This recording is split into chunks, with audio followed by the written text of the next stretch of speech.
Hello, hi everyone, কেমন আছো তোমরা সবাই? Welcome back to a new video and most welcome to my channel. আশা করছি সকলে খুব ভালো আছো আর সুস্থ আছো। এখন তো গ্রীষ্মকাল আর এখন সময় হচ্ছে কাঁচা আমের। তো এই বছর এখনও পর্যন্ত কোনো আচার টাচার বানানো হয়নি। আজকে ফার্স্ট দেখো আমি আমের খোসা তুলছি, আচার বানাবো। অবশ্যই আমের টক আচার বানাবো, যেটা আমার খুব ফেভারিট। দু রকমের আচার বানাবো, তার মধ্যে এক রকমের আচার তোমাদের সাথে শেয়ার করব আজকের এই ভিডিওতে। তো ভিডিওটা শেষ পর্যন্ত দেখতে থাকো। আশা করছি আজকের এই ভিডিওটা তোমাদের খুবই ভালো লাগবে এবং তোমরা এই ভিডিওটা দেখে বাড়িতে অবশ্যই এইভাবে আচার বানাবে। তো আজকে আমি যে আচারটা তোমাদের সাথে শেয়ার করছি, মানে যে আচারের রেসিপিটা তোমাদের সাথে শেয়ার করছি, এই রেসিপিটা কিন্তু আমার নয়, আমার মা এইভাবে আচার করে। মানে তেল আম আজকে তোমাদের সাথে শেয়ার করবো। আর তেল আম আমার মা এইভাবেই করে বাড়িতে, যেটা বছরের পর বছর টিকে যায়, কোনো রোদে দেওয়া বা কোনো কিছু কোনো রকম ঝামেলা ছাড়াই বছরের পর বছর কিন্তু খুব সুন্দর থাকে। আর যত পুরনো হবে এর টেস্ট তত বাড়বে। তো অবশ্যই ভিডিওটা শেষ পর্যন্ত দেখতে থাকো। আর যাদের আচার নষ্ট হয়ে যায়, মানে সাদা সাদা হয়ে যায়, তারা অবশ্যই এইভাবে একবার আচারটা বানিয়ে দেখো। আশা করি তোমাদের আজকের আচারের রেসিপিটা খুবই ভালো লাগবে। আর আচার করতে গেলে প্রথমেই যেটা করতে হয়, আমের খোসাগুলো তুলে আমগুলোকে কেটে নিতে হয় টুকরো টুকরো করে, কারণ আমের ভেতরের যে বীজটা থাকে সেটা ফেলে দিতে হয়। আর সেই সঙ্গে হচ্ছে একটুখানি আমটা ধুয়ে নিতে হয়। আমের খোসাসহ আচার করলে আচারটা একটুখানি কষ কষ হয়ে যায় আর নষ্ট হয়ে যাওয়ার সম্ভাবনাটা বেশি থাকে। সেই জন্য আচারটা বানানোর আগে আমটার খোসাটা ভালো করে তুলে তারপরে জলে ভালো করে ধুয়ে, আর একটা আমকে আমি 8 টুকরো করে কেটেছি। আর আমি যে আমটা নিয়েছি এই আমটা হচ্ছে তেলাম করার বা গুড়াম যাই বলো না কেন, আচার করার জন্য পারফেক্ট। কারণ এই আমটা পরিপূর্ণ হয়ে গেছে, এর আটিটাও শক্ত হয়ে গেছে। আটিটা মানে আমটা কাটতে আটিটার কাছে একটুখানি কষ্ট হলেও আচারটা কিন্তু খুবই সুন্দর হবে। তো আমগুলো কেটে নিয়েছি, ধুয়ে কেটে নিয়েছি। তারপরে এখন দেখো এই আমে নুন আর হলুদ আমি মাখিয়ে নেব। নুনটা একটু বেশি করে দেব, হলুদটা একটু কম করে দেব।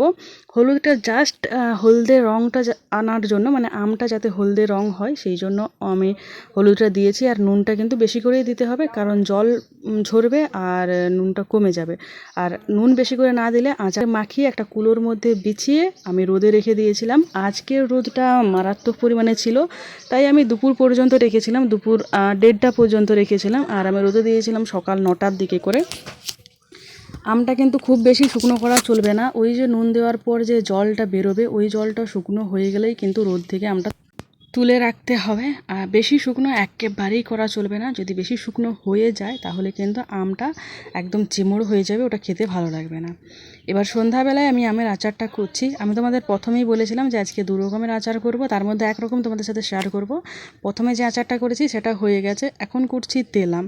তো কড়াইতে আমি দিয়ে দিয়েছি এখানে 1/2 লিটারের একটুখানি বেশি তেল। আর তাতে ফোড়নে দিলাম শুকনো লঙ্কা, গোটা গোটা শুকনো লঙ্কা আর কালো জিরে। তোমরা চাইলে কিন্তু এতে সম্বুরা মানে 5 ফোড়ন সেটাও তোমরা দিতে পারো, মানে কালো জিরা 5 ফোড়ন দুটোই দিতে পারো বা যে কোনো একটা দিলেও হবে। সম্বুরা মানে 5 ফোড়নের থেকে কালো জিরার ফ্লেভারটা আমার বেশি ভালো লাগে, তার জন্য আমি কালো জিরা দিলাম। তো এবার ফোড়নটাকে ভালো করে ভেজে আর ওই নুন হলুদ মাখিয়ে রোদে শুকনো করে রাখা আমগুলো আমি দিয়ে দিলাম। আর আমগুলো দেখে বুঝতেই পারছো আমি কিন্তু রোদে একেবারে শুকনো করে ফেলিনি, জাস্ট জলটা শুকিয়েছে আর আমি তুলে নিয়েছি। আর এটাই কিন্তু হচ্ছে ঠিকঠাক উপায়। জলটা যদি শুকনো না হয় তাহলে কিন্তু কড়াইতে একটুখানি বেশি করে ভাজতে হয়। তো যাই হোক, আমি জল শুকনো করে নিয়েছি, তাও কড়াইতে ভালো করে ভাজবো।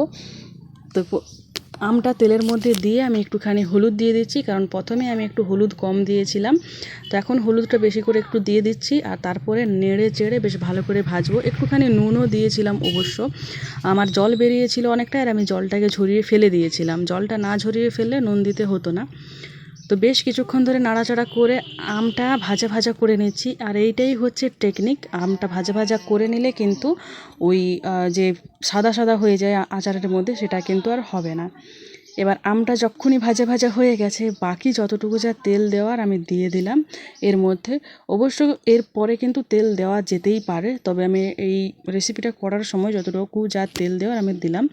আমি এখানে 1.5 লিটার মতো তেল ব্যবহার করেছি, মানে 1.5 লিটার মতো তেল দিয়েছি। তেল আম তো তাই তেলটা একটুখানি বেশিই দিতে হবে, কারণ এই আম তো থেকে যাবে আর এই তেল আর মশলাটাই শুধু খাওয়া হবে। তো আচারের তেলটা দিয়ে দিয়েছি পুরোটাই। তারপর এতে দিয়ে দিচ্ছি লঙ্কা গুঁড়ো। তোমরা যেমন ঝাল পছন্দ করবে সেই রকম লঙ্কার গুঁড়োটা দেবে। আমি এখানে ঝাল খুব বেশি দেব না, তবে এই লঙ্কার গুঁড়ো দেওয়ার কারণ হচ্ছে দুটো। এক হচ্ছে ঝাল তো অবশ্যই হবে, তবে খুব বেশি হবে না। আর তার সঙ্গে যেটা হবে সেটা হচ্ছে কালার, তেলটার কালার এত সুন্দর হবে না যে দেখলেই খেতে ইচ্ছে করবে। তারপর দিয়ে দিলাম অল্প করে জিরে গুঁড়ো, কাঁচা জিরের গুঁড়ো। আর আমি একটা ভাজা মশলা করে রেখেছি, সেখানেও জিরে দিয়েছিলাম, তাই জিরে গুঁড়োটা বেশি দিচ্ছি না। আর ধনে গুঁড়ো আমি দেবো না এখানে, শুধু জিরে গুঁড়ো দিচ্ছি। তো এবার এটাকে অনেকক্ষণ ধরে আমি একটু নাড়াচাড়া করব। অনেকক্ষণ বলতে খুব বেশিক্ষণ নয়, মিনিট 2-3 মতো এইভাবে তেলটাকে ফোটাবো। এই যে টগবগ টগবগ করে ফুটছে, তবে খুব বেশিক্ষণ এবার শুধু কড়াইতে রেখে দেওয়া চলবে না, খুন্তি দিয়ে নেড়ে নেড়ে নিতে হবে। না হলে কি হবে বলো তো, ওই মশলা কড়ার নিচে বসে যাবে, তখন কিন্তু পুড়ে যাওয়ার সম্ভাবনা থাকে। তাই এইভাবে নাড়াচাড়া করে এটাকে আমি অনেকক্ষণ থেকে মানে বেশ কিছুক্ষণ আর কি 3-4 মিনিট ধরে আমি ভেজে নিলাম। এরপর আবারও একটুখানি লঙ্কার গুঁড়ো দিলাম, এটা হচ্ছে কাশ্মীরি লঙ্কার গুঁড়ো। এর কারণে কালারটা আরও বেশ সুন্দর লাল টকটকে হবে, আর মুড়িয়ে মাখলে মুড়িটা একদম লাল হয়ে যাবে, যেটা দেখতেও অনেক ভালো লাগে আর খেতে তো অসাধারণ লাগে। আর যে ভাজা মশলার কথা বলছিলাম, এখন সেই ভাজা মশলাটা দিয়ে দেবো আচারের একেবারে শেষ পর্যায়ে। এই ভাজা মশলাটা আমি করেছিলাম মেথি, মৌরি, শুকনো লঙ্কা আর গোটা জিরে শুকনো কড়াইতে একটুখানি ভেজে নিয়েছিলাম। তারপর আমি মিক্সিতে ভালো করে এগুলো গুঁড়ো করে নিয়েছি। আর আচারটা হয়ে এসেছে, আচারটা হয়ে আসার একেবারে শেষে মানে গ্যাসটা বন্ধ করার 30 সেকেন্ড আগে আমি এটাকে দিয়ে দিলাম হচ্ছে কড়াইতে। এবার নাড়াচাড়া করে এটা আমি বন্ধ করে দেবো গ্যাসটা, তারপরে এটা থাকবে গরমে। আর যেহেতু ভাজা মশলা, তাই কাঁচা গন্ধ ছড়ানোর কোনো কারণ নেই। তাই এখন দেখো আমি এটা গ্যাসটা বন্ধ করে আবারও কিছুক্ষণ নাড়াচাড়া করে নিচ্ছি।